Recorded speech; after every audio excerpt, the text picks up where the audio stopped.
In less than 10 months, nearly 3,000 attorneys have left the U.S. Department of Justice, and the official figure is about 2,900. This number is 3 to 4 times higher than the previous annual average, and that only counts DOJ staff. If you add the FBI agents who have left, the picture becomes even darker. Never in modern history have the two most powerful law enforcement agencies in the US lost personnel at such a rate. DOJ has been continuously dropping its own criminal cases. In Washington, D.C., a federal judge confirmed that in just a few weeks, about 20% of criminal cases filed by DOJ were either dismissed or voluntarily withdrawn.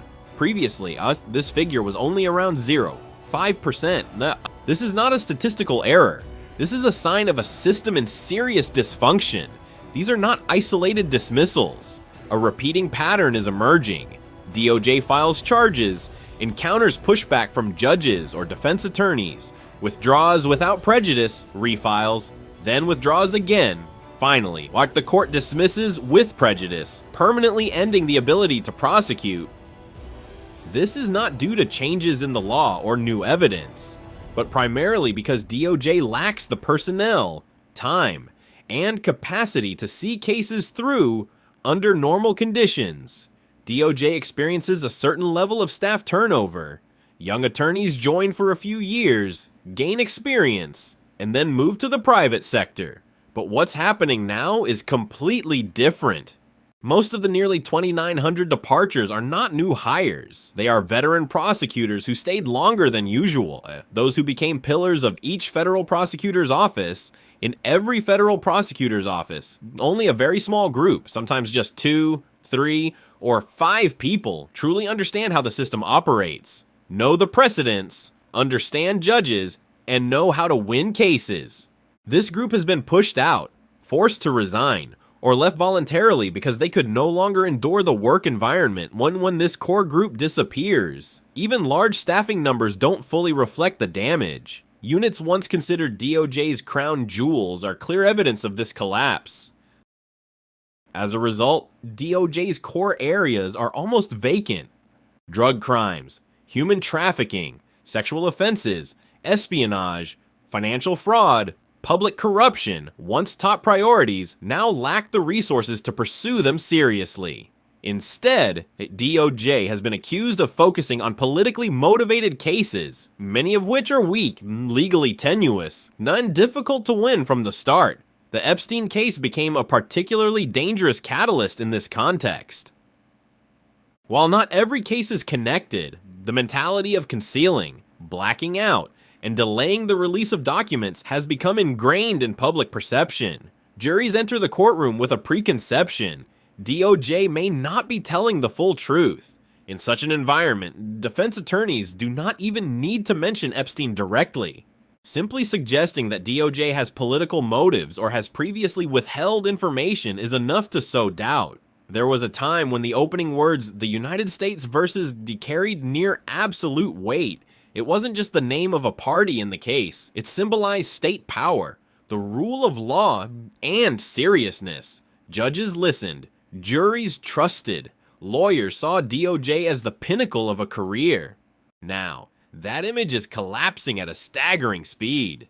Judges openly criticize DOJ in court. Rulings contain language unseen for decades. Juries increasingly refuse to convict, something previously rare.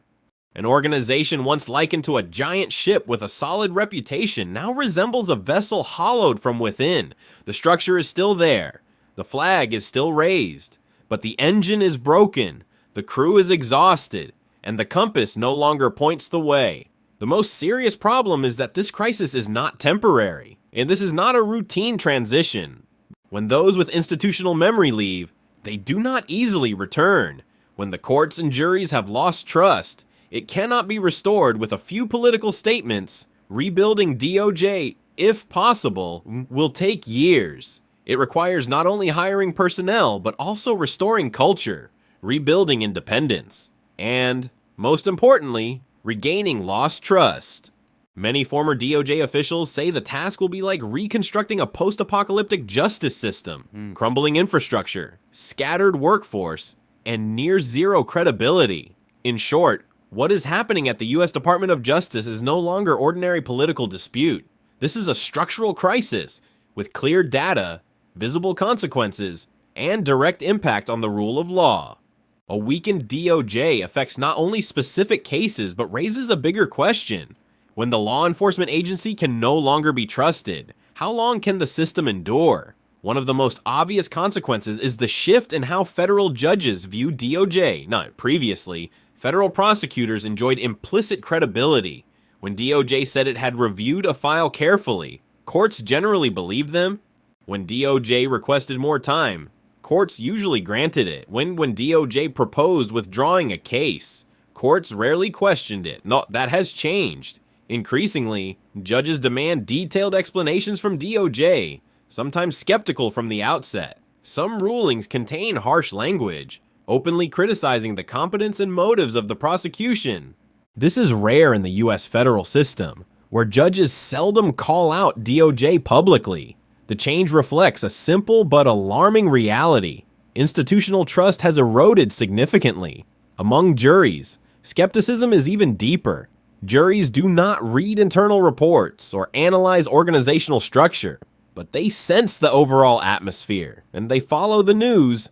They hear about redacted, delayed, or withheld files. They see major cases fall apart, and when entering the courtroom, they no longer assume DOJ represents the truth.